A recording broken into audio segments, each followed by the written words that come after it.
Magsuservice kami ngayong gabi. Actually may kasama ako kaya kami sa may patindig araw. Ang problema, motor bigla na lang daw umingay. Nagpapadala sa akin ng bearing para mapalitan. Sabi ko kung biglaan lang ang ingay, baka may nakalas dyan. So panigurado na rin, nagdala na rin tayo ng bearing. So mamaya malaman natin kung ano talaga ang problema.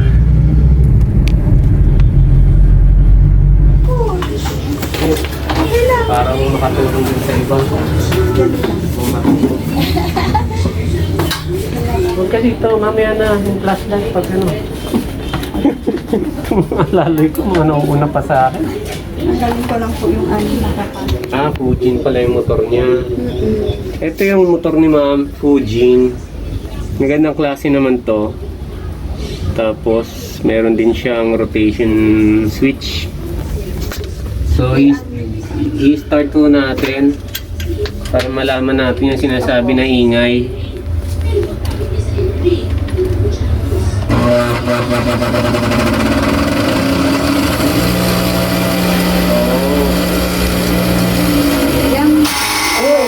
Yun? Oo. Ang lakas niya ng tulog Ngayon lang siya nag-ano. Naglalagay ako na ano kasi yan, nag-ano siya. Parang sabi naman baka may natanggal na kaya nahinay. Kasi meron na sabi. Wala Sige. Busin lang natin yung power tapos ibababaho natin to, kakalasin natin.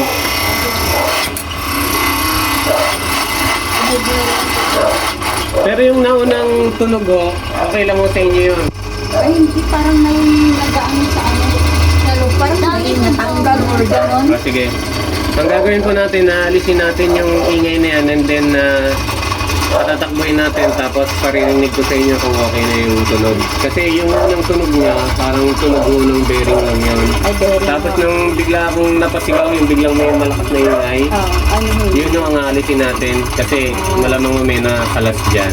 Baka nga yung ganito kasi kanina parang may natulog na, ewan ko kung may nakalas or ano. Siyempre hindi naman ho ako marunong mag-ano. At saka buti nga, hindi niya pinandar kasi pag nag-stack po yun, hindi naiikot yung motor, baka masunog po yan kapag naka-switch on pa. Hindi kaya na nung hindi ko na baka mamaya mag-ano pa sabi ko. Kasi nung nanood ako nung video niya nung kasi bali yung plate nito.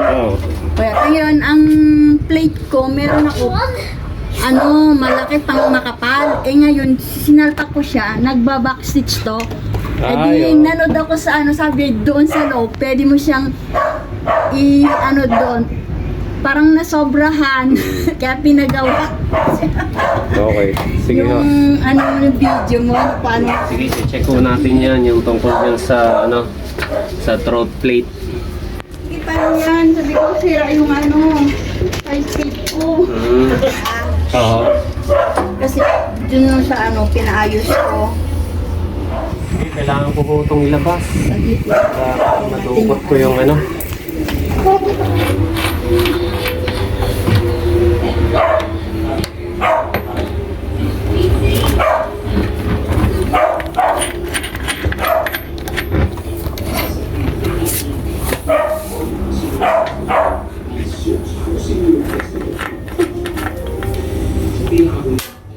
okay ka lang dyan ko? Kasi dapat isa lang ho isasama ko ito gusto sumama Gusto niya raw siya taga-flashlight. Taga-flashlight ka. Di sabi ko, sige, ikaw na lang ang taga-video, ito isa.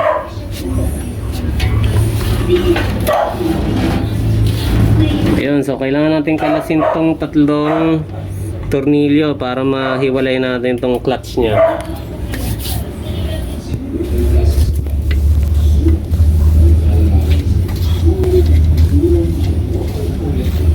Isa.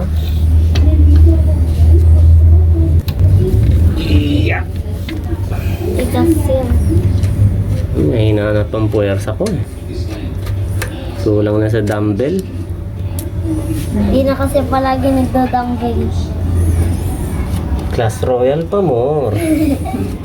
Ika-class royal lang. Tatlo.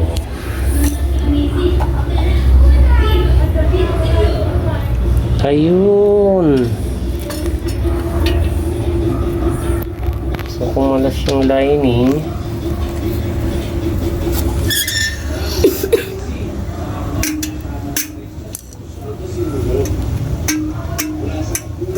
Okay naman tong plate ng clutch lining. So, yung clutch lining buong natanggal. Ay, yung lining niya natanggal ko yan. Oo, hindi naman siya nawarak. Matibay. Pagka ko kasi ko, hindi ko na pagka hindi ko na siya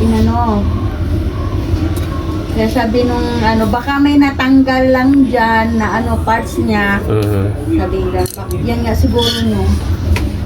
Alam nyo, sa totoo lang, ito talaga ang problema ng brand na Fujin eh. Maganda ho to, maganda. Pag wala pa hong na-open ako na box ng Fujin na motor na may problema. Mayroon lang dun sa may basag dito minsan. Pero yung takbo niya okay talaga. Kaya lang, Yan lang lining niya. oo, minsan talaga wala pang isang taon may nakakalas yung ganito. Yan, yung lining. Yung lining. Kasi ito, okay naman, intact din yung kanyang brake shoes, oh. Pati yung lining ng kanyang brake shoes, okay pa din. Ito kanina maluwag lang to, ayan oh. Hihigpitan lang natin. So yun. Wala, hindi na papalitan ng bed. Oo, hindi na tayo magpapalit ng bearing. Pero ganito ho, paparinig ko sa inyo yung tunog ha. Ako. Para malaman natin Ba't yung kung okay na sa inyo. ingay, ganun ang ingay niya pag open ang switch? Ay.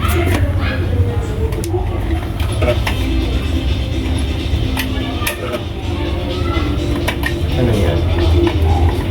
May problema ba sa Meron, yan nga, pwede ba nag-ano ko sa'yo? Ito, maluwag yung yung on niya. Kaya pinapasakan ko kasi nung Hindi ko na kapanak. Ito, yung tunog mo na yan, okay na using yan, ano? wala naman yung difference, wala namang problem pag ganyan ko yan. Okay. Hindi ko na kapanak kasi yung Maingay. Parang kumbaga yung overlock kasi ito, malalaman mo siya overlock eh. Pag on mo siya, parang mararamdaman mo pataas yung power nito. Yan, yun, okay pa ho yan tunog ng ano na yan, ng bearing niya. Ngayon, kailangan natin ng rugby. rugby, walang rugby. Kumuha tayo ng rugby. Ito ang solusyon sa problema. Rugby. Ano? Pero matibay yung lining niya, kuya. Ha? Matibay yung lining. Oo, matibay, buong buo eh. Ang mahina, yung dikit. Ay, kaya siguro manuno yan, no? Oo, kaya buo siyang natanggal. Sabi nga, kung hindi sa yan, baka may nabaklas, natanggal na parts niya, sabi ganyan. Siyempre, di naman ako marunong So, ito, apply natin ng rugby. Manipis lang. Hindi naman ito kailangan kapalan kasi pag kinapalan nyo, mas malaki ang chance na matanggal ulit siya. Ganun ang paglagay ng rugby. So, mas maganda, mas manipis, mas maganda. Kasi yung iba, kakapalan ng todo yung rugby para mas malakas daw ang kapit. Eh mali yun, hindi ganun ang trabaho ng rugby. Hanggat maaari, nipisan nyo lang. Kung sakaling nakapalan yung lagay ng rugby, siguruhin nyo na tuyo. Patutuyuin to ng mga 15 minutes bago idikit. Kasi pag hindi pa tuyo, matatanggal lang din. Pag makapal masyado, madali lang din matanggal. Compared dun sa manipis. Okay, patutuyuin muna natin yan. Tapos isa pa, Dapat itong kapares niya, yung pagkakabitan, dapat din mapahiran. Malagyan din ng rubby. Ganun din, mas manipis, mas maganda.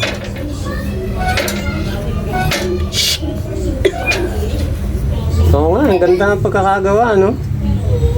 Yung itong kalsada nyo. Inumpisahan kasi.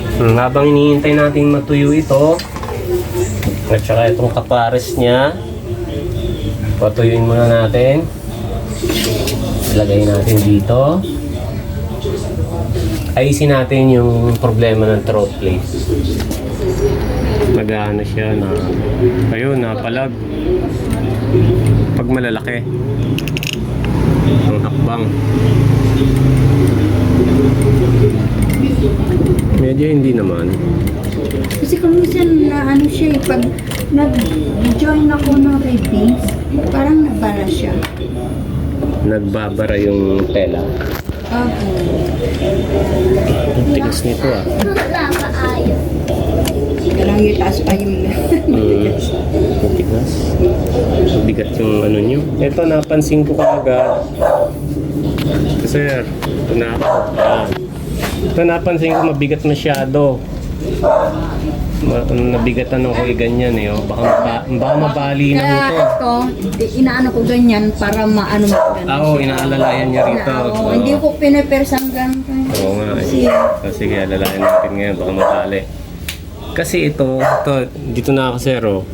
Pag inangat nyo ito ng kamay, dapat may aangat nyo. Ito grabing bigat. So, ang kalaban mo ng ngipin, hindi yung plato. Ang kalaban niya itong bigat ng pressure foot. Kasi yung ngipin gusto na niyang umangat eh. Hindi siya masyado makaangat para kamutin yung tela dahil sa bigat ng pressure foot. Oh. Kaya kapag pinaandar nyo, napalag na tong reverse lever. Oh. Kaya ang gagawin ho rito, ang solusyon, napakabigat nga. I-adjust natin to. Nagtatayo ho ba kayo ng mga buko? Yung maumbok? ano, Tela? kinakamay kong Kinakamay yung ganon. Mga maong hindi naman. Maong? Ganun sa maong, pag ano, kuminsan, di ba yung joining ng sa maong na ganun? Ayun, so luluwagan natin to. Ang ikot niya counterclockwise para gumaan yung spring dun sa loob at eto gumaan din. Kaya medyo gumaan siya ng konti. Gaanan pa natin. Pag sumobra ng gaan to, tatalsik yan. Pero sana wag naman. Eto, medyo mabigat na rin to. Pero nagtatahi daw si ma'am ng medyo parun. Siguro kaya nga siya binigatan ng gusto. Kasi lost thread na ho pala yung dito banda. Ayan o, kasi kailangan mo pa siyang ilubog para lang kumano to, tawag dito. Para kumagat itong mga ngipin niya dito na banda. So yung dito na part ng ngipin ng thumb screw ay medyo gastado na. So ang maganda rito ma'am, papalitan nyo to ng bago. Kasi kung pilitin natin to, baka habang nananahi kayo, ayan o, mula rito hanggang ganyan no, na ilulubog ko. Dapat to dyan mula dito na i-screw na yan eh. Ito kasi lost thread na. So the best nito, palitan nyo nito para mawala yung sinasabi nyo na pumapalag ito kapag ka... Hindi naman na siya pumapalag. Hindi na? Hindi po. Kasi kaya lang pumapalag nun, pinalitan ko ng ganitong pot. Nung nasira yung plate niya, naputol yung pinakaan niya. Tapos ito yung pinalit ko kasi no choice, wala akong gagamitin. Ito ang nilagay ko. Dahil nung pag-ano ko yan, di pa na-adjust doon. Pagtakbo ko, naggaganon siya. Tapos na ano ko yung sa ano nyo, na i-adjust doon, na i-move. Tama-tama lang to. Medyo mabigat siya pero naiaangat-angat ko. Hindi ka tulad kanina. Kaya hindi ano pala to, makapal yung ano. So inilak ko na ho to para hindi na to ma-adjust. Tapos subukan natin to panda rin kung napalag pa siya.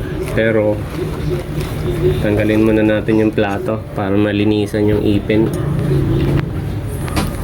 Gusto nyo ba ito palitan ng plato? Kasi may ano yung plating. May? May parang may ano siya. Doon sa may pinakabutas niya. Binigay lang kasi ng friend ko yan. Wala akong mabilag. Kasi kung Sige. pupunta pa ako nung ano, sa Maynila pa, yan lang ang bibilhin ko. Hindi ako makalis-alis, pati sana ito. Nagpapabili ako kay Pinky. Hindi na lang siya ano. Hindi ako makapunta sa ano. Te, tanungin ko doon sa mekanikong kakilala ko. Kaya nung naalala ko, nagtanong na rin ako sa inyo. Meron. Kaya parang minsan na naman. Ayun. Ano niya parang... Oo nga, may tama na ng karayom. Pero okay pa naman nung to. Pero- Ayun nga lang, medyo lubog. Oo, kaya Yung lubog pinagtyagaan ko lang na yan na bang wala ka. Tapos, natanggal na rin to. Linisin na rin natin yung kanyang ano. Ay, ano ba to? Kala ko karayom. Oh, yan. Yung kanyang ngipin.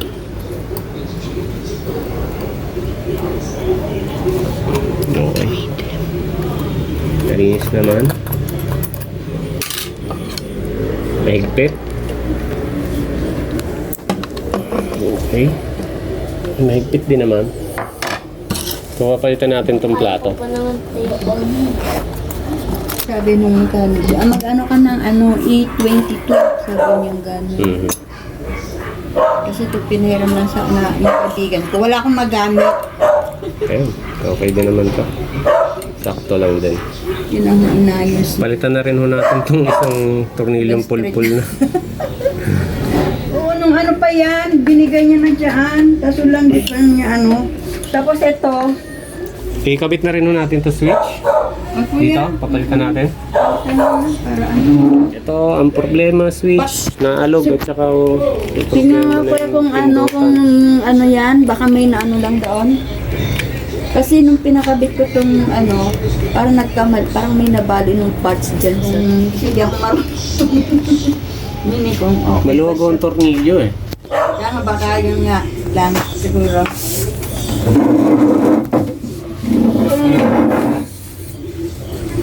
Ano na ito? Kung tama ba yung pagkaano ng ilaw niya or ano. Oo, tama naman ho yung ilaw. Ba't kaya ito pag ano? Na ano siya? Ano siya? May mga... Ko, flashlight. Wala.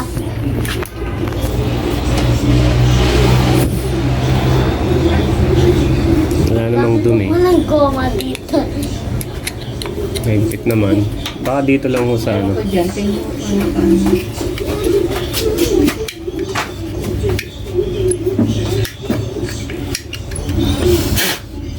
Ito, adjust natin. Para kumakit siya. Ito kuya. Tama rito. Ito, pipihitin natin. Pag ganon, pababa. Yan, para yung cover niya medyo bumaba din.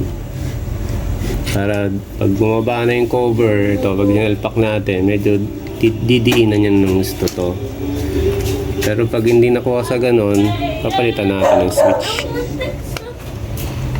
Testing muna natin kung makakuha sa ganon. Ay, yun nga tama pa.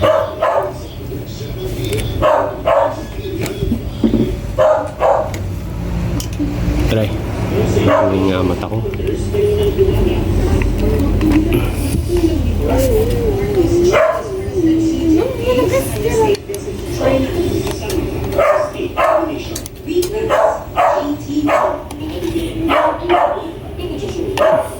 Kailan po mag-isa na nanay? Oo. Ako lang mag-isa. Pero may ano, kung minsan may kakatay sa akin ng mga polo. Meron pa kayong ibang tinatanggap bukod dyan kay Pinky? Yun ang, yung dati kong ano, pinagtatayuan noon sa Bumandala, mga school uniform, Good Shepherd. Okay na ho to? Pwede pa yan kuya. Oo. Pag ano? Ay. Okay, parang kasi yun ang ginagawa ko pag minsan. Kahit na ano mo siya hindi siya Kanina nga nung nandun nakabas yung switch ko, parang may problema. Oo. Ngayon okay na yun, adjust ko lang Pero yun. nagsalo panigurado lang pag hindi pwede pa po. Bakit ito? Dami. Bagong kuha niyo lang ba yan? Ang bago. Tagal na ho to. Pero parang bago tong ano. Naalala ko tuloy. Sa tingin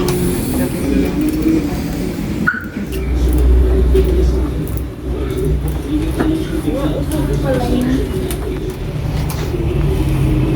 Tuyo na to. So ngayon, i-align natin to para maidikit. Nag-aaral kasi siya ng ano dito. So ito, tinikit na natin. Kailangan to pukpukin. Hindi pwedeng ididikit lang. Pupukpukin mo siya para talagang magdikit yung rugby. Saktong pukpuk lang para lang hindi madurog yung clutch lining.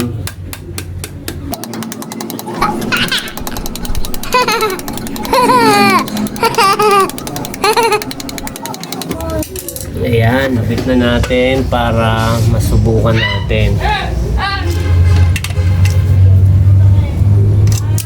Okay. Ito naman, mahigpit na rin. Ito hindi ito masyadong inihigpitan kasi baka mabasag yung brake shoes.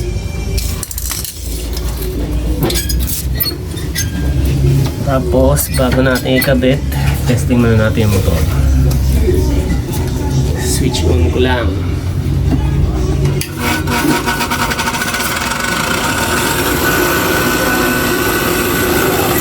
Na. Meron po kayong oiler, ma'am, yung tinipisin. Lalagyan natin to para mabawasan ko yung ingay.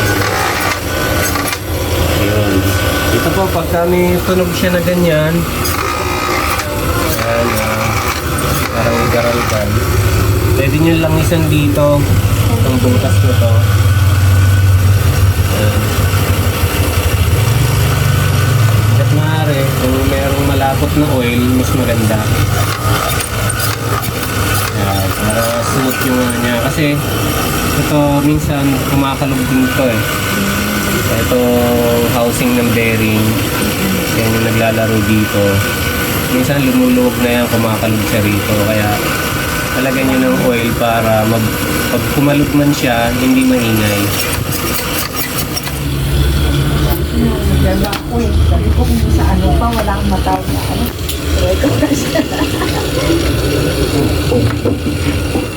So yun, inaabot na naman ng lowbat yung phone natin kasi hindi tayo nakapag-prepare, biglaan lang yung tawag. Medyo gabi na rin kasi noon. Kaya so far okay naman yung makina at chinek pa natin yung edging ni ma'am dahil may problema yung pressure foot. Masyado na makalog yung sa pressure foot arm. So may palitan yung na pyesa doon kaya hindi natin na-remedyohan. Anyway, okay naman yung edging niya na yon. Tumatahi naman. Yun lang ang problema niya, yung nagewang yung pressure foot. So yun. Salamat po pala kay ma'am at kay sir na tinulungan pa kami mag-backing kasi medyo mahirap mag-backing doon sa kanila.